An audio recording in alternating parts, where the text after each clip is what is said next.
በመጀመሪያው ዴቲንግ ጨዋታው ላይ ይበልጥ ከተሳተፈች፣ በቀለድካቸው ቀልዶች ከሳቀች። ሰላም የቻናሌ ቤተሰቦች እንዴት ናችሁ?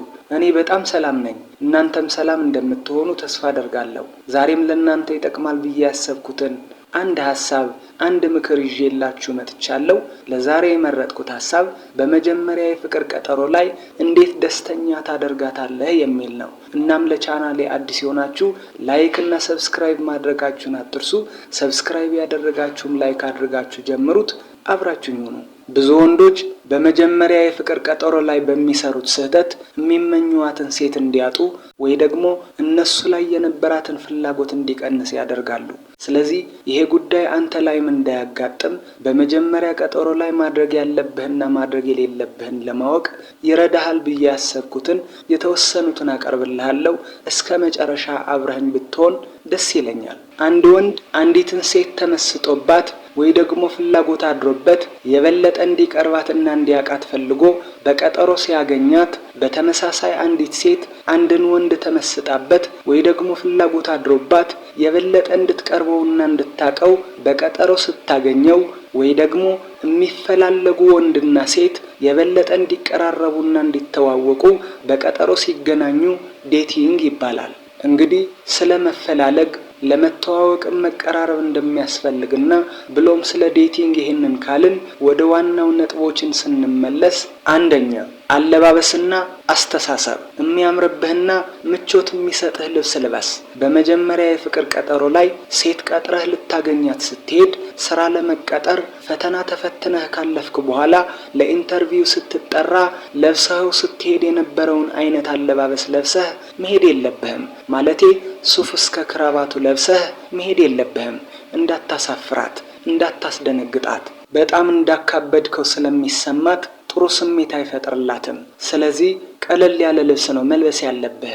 ለምሳሌ ካኪ ሱሪ ወይ ደግሞ ጅንስም ቢሆን ችግር የለውም። ደስ ከሚል ሹራብና ስኒከር ወይ ደግሞ ቶርሽን ነገር ጫማ ቢሆን ይመረጣል። እነዚህ አሁን የጠቀስኩልህን ነገሮች ቀለል ብለዋት ካንተ ጋር እንድትጫወት ስለሚያደርጓት ነው። ስለዚህ አሪፍ አለባበስ ለብሰህ ዝንጥ ብለህ ሻወር ወስደህና ጽድት ብለህ ስታቅፋትም ደስ የሚል ጠረን እንዲሸታት ደስ የሚል ሽቶ ተቀብተህ ብቻ ከሌላው ጊዜ በተለየ አሪፍ አለባበስ፣ ጥሩ ጠረን ከጥሩ ጨዋታ ጋር ደስ የሚል ጊዜ ለማሳለፍ አሪፍ ሆነህ ነው ልታገኛት የሚገባው። ሁሌ እንደዚህ አይነት አለባበስ ሳይኖረኝ በዚች ቀን ብቻ ብለብስ ሌላ ቀን ያ የለመድኩትን ልብስ ለብሼ ስታገኘኝ አስመሳይ አትለኝም ወይ ብለህ ልትጠይቅ እንደምትችል እርግጥ ነው።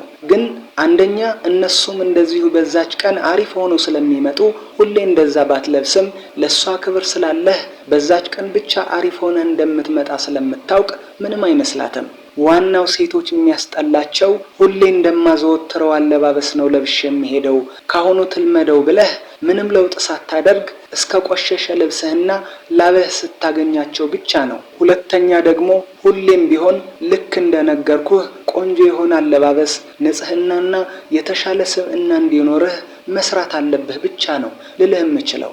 ምክንያቱም አስመሳይ ልትልህ የምትችለው እሷን ለመማረክ ብለህ ሳይኖርህ ያለህ በማስመሰል የማታምንበትን ነገር በማድረግና ማንነትን ቀይረህ ስትቀርባት ብቻ ነው። በተጨማሪም እሷን ለመማረክ ብለህ በምትናገራቸው ነገሮች ሁሉ ካላመንክበት በቀር መስማማት የለብህም። በአክብሮት የሐሳብ ልዩነትን መግለጽና ማስረዳት ትችላለህ። ምክንያቱም አንተ ላይ እምነት እንድታሳደርና እንድትወድህ የሚያደርጋት እውነተኛ ስሜትህንና አመለካከትህን ስትገልጽላት ብቻ እንደሆነ አንተም ታውቃለህ። ስለዚህ ጸጉርህን ተስተካክለህ ጥሩ አለባበስ ለብሰህ ጽድት ብለህና ዘንጠህ በቀጠሮ ቦታ በሰዓቱ መገኘት ተቀባይነትን ከፍ እንደሚያደርገው ሴቶችን መጠየቅ አይጠበቅብህም። ካልቻልክ ግን ብዙ አትጨናነቅ። ንጹህና የሚያምርብህን ልብስ ለብሰህ በጥሩ መንፈስና ንቃት ከተገኘህ በቂ ነው።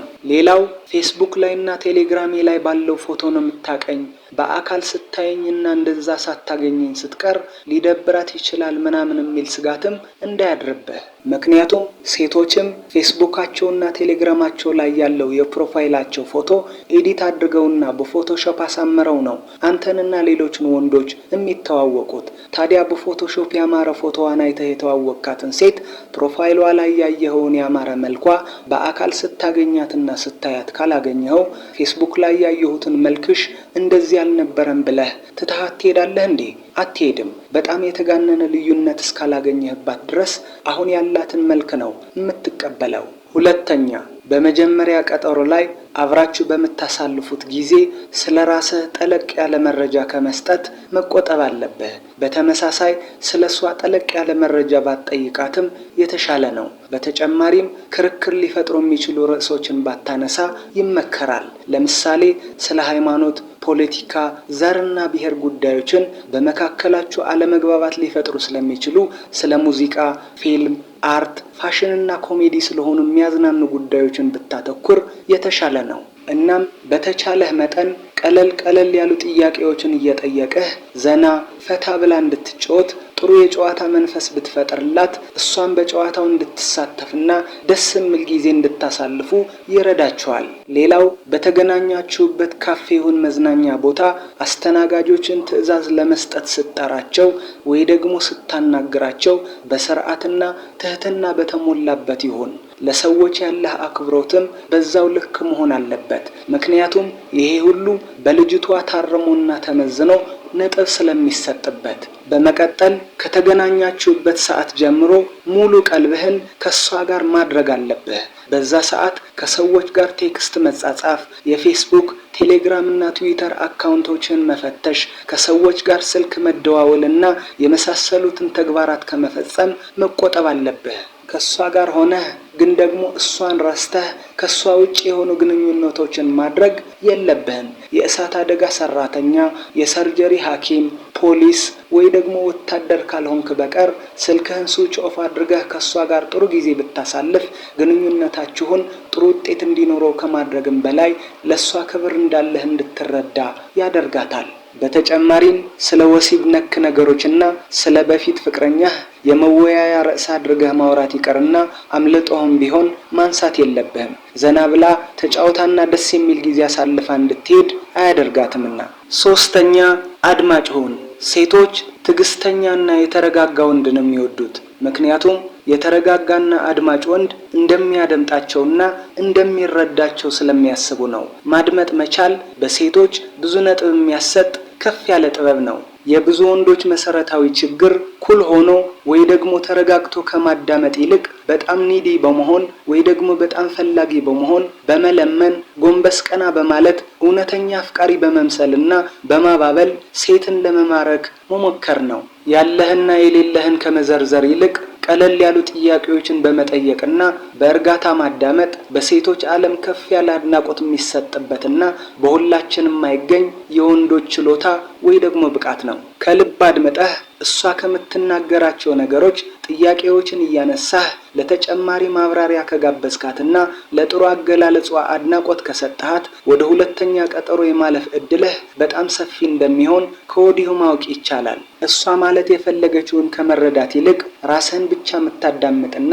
ከአንደበቷ ቃላት እየቀለብክ እሷ ላይ የሐሳብ የበላይነትህን ለማረጋገጥ የምትሞክር ከሆነ ደግሞ አይደለም ለቀጣይ ቀጠሮ ልታልፍ ይቀርና አሁን ከሷ ጋር ያለህበት የመጀመሪያ ቀጠሮ እንኳን ድንገት ሊቋረጥ ይችላል። የመጀመሪያ ቀጠሮ ላይ ደስ የሚል ጊዜ ያሳለፋችሁ ማለት ቀጣይ ቀጠሮ እንዲኖራችሁ የማድረግ እድሉ ከፍ ያለ ነው። ልጅቷ በመጀመሪያ ቀጠሮ ላይ መጣች ማለት ግን የፍቅር ጓደኛ ሆነች ማለት አይደለም። ቢሆንም ግን ቅድም የጠቀስኩልህን በመጀመሪያ ቀጠሮ ላይ ማድረግ ያለብህና ማድረግ የሌለብህን ነገሮች አውቀህ በትክክል ከተገበርካቸው በቀጣይ ልጅቷ ያንተ ለማድረግ የተሻለ እድል ይፈጥርልሃል። በመሆኑም የመጀመሪያው ጉዳይ በመጀመሪያ ቀጠሮ ላይ ልጅቷ ደስ የሚል ጊዜ እንድታሳልፍ ማድረግ ነው። እናም ለመሄድ ካልቸኮለች፣ ጨዋታው ላይ ይበልጥ ከተሳተፈች፣ በቀለድካቸው ቀልዶች ከሳቀች፣ በተደጋጋሚ ሰዓቷን ካልተመለከተች፣ አንተን ቁጭ አድርጋ ጓደኛዋ ጋር ደውላ ካለፈለፈች ካንተ ጋር የነበራትን ጊዜ ደስተኛ እንደሆነች በሚገባ ማወቅ ይቻላል። አራተኛ፣ ቀጠሮዋችሁ ከመጀመሪያ እስከ መጨረሻ ደስ የሚልና ጣፋጭ የማድረግ ኃላፊነት ያንተ ነው። ምክንያቱም ሴቶች ቀጠሮው ላይ ለመገኘት ብዙ ዝግጅት አድርገው ነው የሚመጡት። ጸጉራቸው ሲሰሩ፣ ልብስ ሲመርጡ፣ ደስ የሚል ሽቶ ሲቀቡ፣ ብቻ ብዙ ነገር። ስለዚህ አንተ በተቻለህ መጠን ደስ የሚል ጊዜ አሳልፋ እንድትመለስና ለቀጣይ እንድትመኝህ ማድረግ ይኖርብሃል። በመጨረሻ ልነግርህ የምፈልገው ስለ ቀጣይ መገናኘታችሁ እንዳታነሳላት። ምክንያቱም ስለ ቀጣይ ቀጠሮ እንገናኝ ይሆን የሚል ፍላጎት እንዲያድርባት ስለሚያደርግ። 1 ሰዓት ያክል አብራችሁ ጥሩ ጊዜ ካሳለፋችሁ ጨዋታው የመቋጨት ሐሳብ ካንተ ይምጣ። ብንሄድ ምን ይመስልሻል በሚል መቋጨት ትችላለህ። ግን ደግሞ ሴት አግኝቶ እንደማያውቅ ወንድ እንዴት አገኘሽኝ፣ ወደሽኛል ወይ ምናምን እንዳትላት። ያ ሁሉ የለፋውት ከንቱ እንዳታስቀረው። ስለዚህ እንደዚህ አይነት አነጋገር እንዳታስበው አደራ። ምክንያቱም ወደ ቀጠሮው ቦታ የመጣችው በሷ ፍላጎትም ጭምር እንጂ አንተን ለማስደሰት ብላ ወይ ደግሞ ውለታ ልትውልልህ አይደለም። ስለዚህ በመምጣቷ ተደስተህ ጎንበስ ቀና ለማለት ወይ ደግሞ ለማመስገን እንዳትሞክር። ስለተገናኘን ደስ ብሎኛል ብለህ ተሰናበታት። ከተለያያችሁም በኋላ በዛ ቀን እንዳትደውልላት። ምክንያቱም ስላሳለፋችሁት ጥሩ ጊዜ በአእምሮዋ እያመላለሰች እንድታስብና እንድትናፍቃት ጊዜ ያስፈልጋታል። እቤት በሰላም መግባቷን ማረጋገጥ የለብኝም የሚል ጥያቄ እያሰብክ እንደሆነ እገምታለሁ። ግን እውነታውን ልንገርህ፣ ይቺ ሴት ከዚህ በፊት ለብዙ ዓመታት ብቻዋን ከቤት ወጥታ ስትመለስ የነበረች ናት። አንተ ጠብቀሃት ወይ ደግሞ ጋርድ ተቀጥሮላት አይደለም። ስለዚህ ወዲያው እንደተለየችህ እንዳትደውልላትና አሁንም ልፋቴ ከንቱ እንዳታስቀረው። እንግዲህ ለዛሬ ያዘጋጀሁት ሐሳብ ይሄን ይመስል ነበረ። ላይክ እና ሰብስክራይብ ማድረጋችሁን አትርሱ።